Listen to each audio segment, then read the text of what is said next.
This channel does not promote or encourage any violence, harmful, or illegal activities. All content provided by this channel is meant for educational purpose only. চেয়ে বড় শুভাকাঙ্ক্ষী ছিল মমতা ব্যানার্জি। মানে ভাবুন কত বড় দোকলাবাজ। এটা দেশকে ভালোবাসে, নিজেকে ভালোবাসে। উনি দোকলাবাজির প্রতীক। উনি বলেন আমি সততার প্রতীক, উনি দোকলাবাজির প্রতীক। লোক এখন সে ছাল তোলা শোধ তুলছে, যেখানে দেখছে ডিম, জুতো, জাটা যা পাশে দিয়ে কাহিনী শুরু করে দিয়েছে। হাদি হত্যার বিতার তাই এইভাবে বাংলাদেশ এখন পাগলা হয়ে হাদি হাদি কাদি কাদি করছে। যদি মমতাকে হাইজ্যাক করে চলে যায়, এটা খুব ভালো কাজ হবে। যাওয়া জায়গা আছে, কে নেবে আপনাকে? হায়রে কোথায় যাবো রে ভগবান? জিতিয়ে বিধানসভায় আনবেন, এনে হট্টগোল করবেন। বন্ধুরা, বাংলাদেশের জন্য মমতা ব্যানার্জি ছিল তাদের সবচেয়ে বড় শুভাকাঙ্ক্ষী। মানে তাদের যা লক্ষ্য ছিল গ্রেটার বাংলাদেশ বানানো, সেই লক্ষ্যে সবচেয়ে বড় শুভাকাঙ্ক্ষী ছিল মমতা ব্যানার্জি। এটা আমরা এতদিন অভিযোগ করে এসেছি, কিন্তু আজ সেটা হাতে নাতে প্রমাণ পেলাম, হাতে গরম প্রমাণ পেলাম। গত 2 জুন, সকলে জানি ঘটনাটা কি ঘটেছে, তবু আমি একবার রিপিট করছি। গত 2 জুন রানী রাসমণি অ্যাভিনিউ থেকে উনি একটি সভা করেছিলেন, ওয়াই চ্যানেলে সভা করেছিলেন। ওয়াই চ্যানেলটা কী জিনিস আমার জানা নেই। তো সেখান থেকে উনি কিছু মন্তব্য করেছেন, যেই মন্তব্যগুলোকে হাতিয়ার করে বাংলাদেশি জিহাদিরা বড্ড বেশি লাফালাফি করছেন।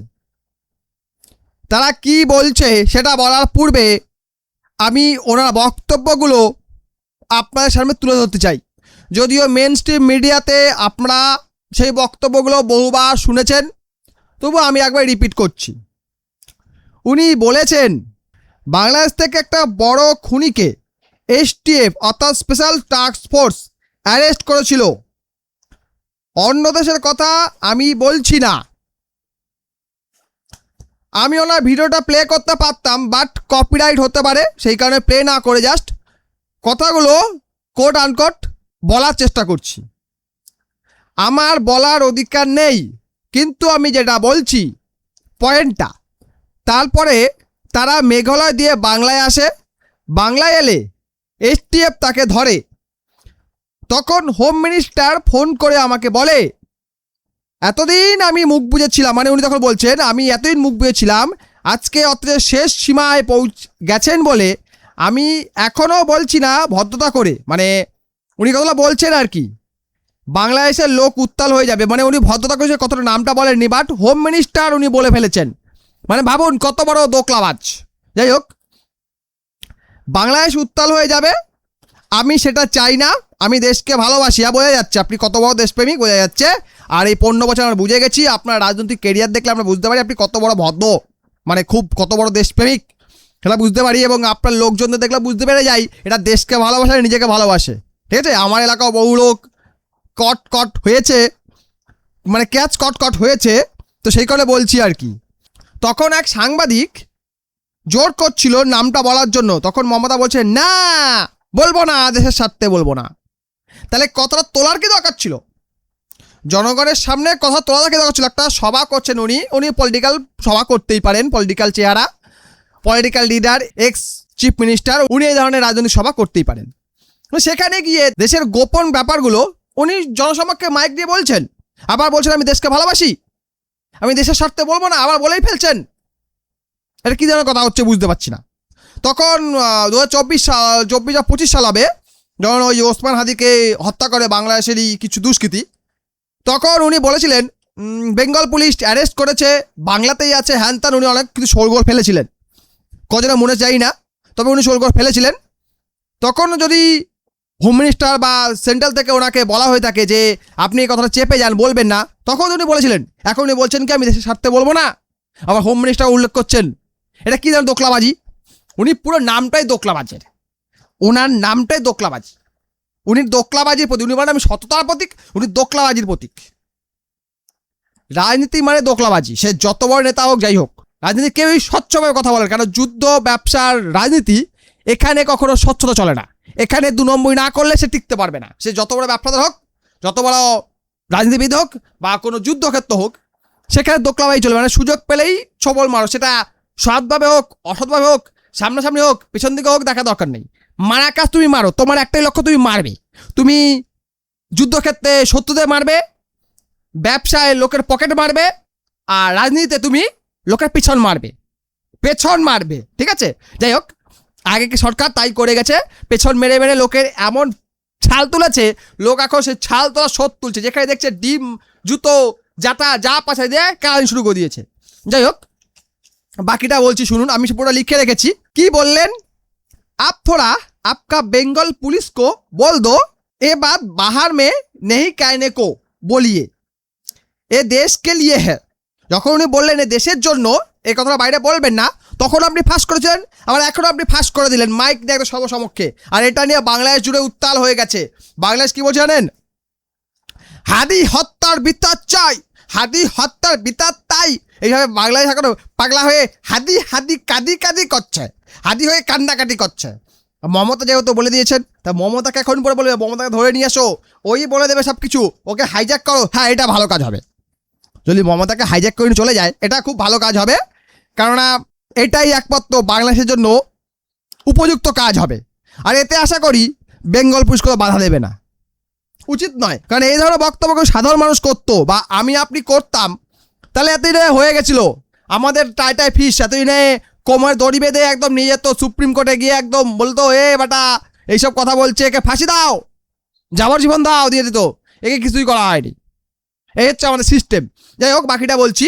তখন উনি বলেন, কাকে দিয়ে খুন করিয়েছিলেন, কার কার নাম বেরিয়েছিল, গভর্নমেন্ট চেঞ্জ হলেও মনে রাখবেন আমি তো সবটাই জানি। আমার হৃদয়টা একটা কথা ভাণ্ডার, তথ্য ভাণ্ডার, সত্য ভাণ্ডার, বেইমানি ভাণ্ডার, নেমোখারাম ভাণ্ডার, গাদ্দারি ভাণ্ডার। এগুলো বলেননি, আমি বাড়তি করে বলছি। আমি তো সম্পদের ভয়ে কর্মীদের জলে ভাসিয়ে দল ছেড়ে চলে যাব না। বাবা, যাবেনটা কোথায়? যাওয়া জায়গা আছে, কে নেবে আপনাকে? প্রথমে ছিলেন কংগ্রেস, না প্রথমে ছিলেন বিজেপি, তারপরে হলেন কংগ্রেস, তারপরে হলেন তৃণমূল কংগ্রেস, ঠিক আছে? এখন আবার হয়েছেন সিপিএম তৃণমূল কংগ্রেস একসঙ্গে আছে, সব এক হয়েছেন।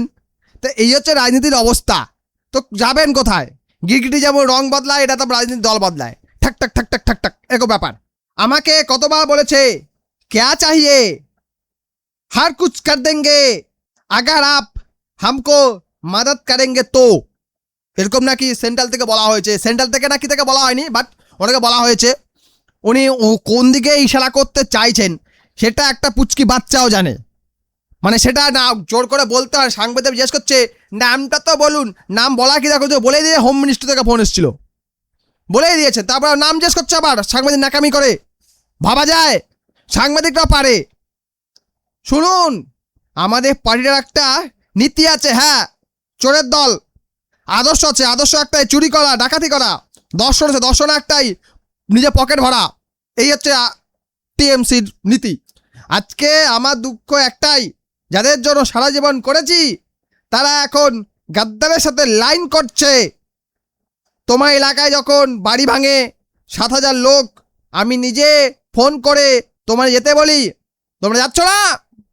মানে তপসিয়া যে কেসটা হয়েছিল মনে হয়, ওই নিয়ে বলছে সিপিএমকে ফোন করছে। বাবু, আমি বলছিলাম না একটু সিপিএমুল, আমি বলেছিলাম যখন মসজিদের মাইক কেড়ে নেওয়া হচ্ছিল তখন তোমরা একটা কেস করনি।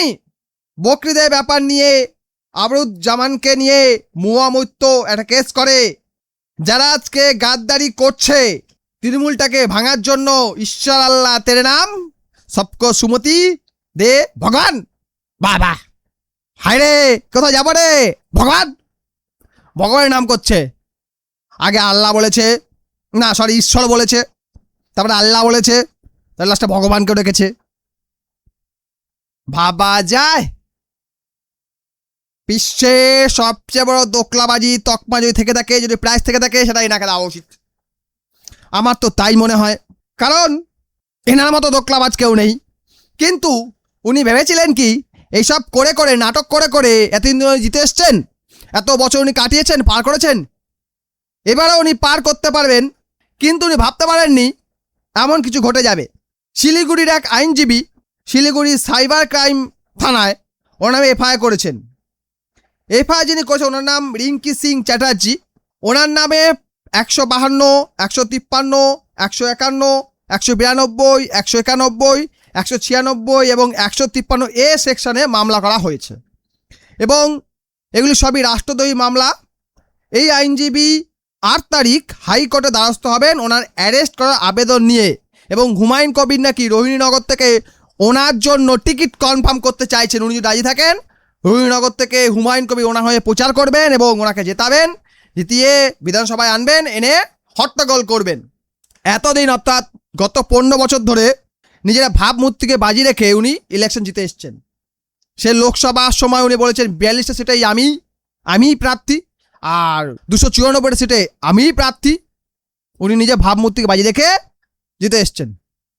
এখন সে ভাবমূর্তিটা ফুটো হয়ে গেছে, মানে নিজে করেছেন। এই যে কাজটা উনি করেছেন এটা না করলেই হতো, আমার মনে হয় না করলেই হতো, কারণ এই যে কাজটা উনি করলেন এর ফলে কি হলো, এক শ্রেণীর জনগণ ওনাকে রাষ্ট্রদ্রোহী হিসাবে দেখলো, একজন চোর হিসাবে দেখে, আর কিছু লোক ওনার পাশে থাকে যারা বলে ভাই সে যাই হোক নিজে পকেট ভাড়া চাই, দুনিয়া যাই হোক নিজে পকেটটাকে ভরতে হবে, তারা ওনার পাশে থাকে। কারণ ওনার মতো পকেট ভরতে সুযোগ করে দেওয়ার মতো মানুষ পৃথিবীতে হয় না। ওনাকে যদি পাওয়ার রাখা যায়, যারা পকেট ভরতে চায় মানে লোকের মেরে পকেট ভরতে চায়, তাদের ক্ষেত্রে সবচেয়ে সুবিধা হয়। ব্যাপারটা এরকম। যাই হোক, উনি অ্যারেস্ট হবেন কি না সেটা আমরা জানি না, সেটা পর সময়ই বলবে, কিন্তু আমার মনে হয় অ্যারেস্ট হওয়া উচিত। তাহলে এই ধরনের বক্তব্য করার পরে যদি খুললাম ঘুরে বেড়ায়, দেশে আইনের প্রতি কারোর আর বিশ্বাস থাকবে না, আর 2 নম্বর দেশপ্রেমিক মানুষগুলো কষ্ট পাবে। ভিডিওটা বেশি করে শেয়ার করবেন। ভিডিও যদি অনেক লেট হয়ে গেছে আমি জানি, এটা 2 জুনের ঘটনা আর আজকে হয়ে গেছে 5 জুন, আমি অনেক লেট করে দিয়েছি, তবু অনুরোধ করছি ভিডিওটা বেশি করে শেয়ার করবেন, ভালো লাইক করবেন, চ্যানেল নতুন হলে সাবস্ক্রাইব অবশ্যই করবেন। ভিডিও দেখার জন্য অসংখ্য ধন্যবাদ।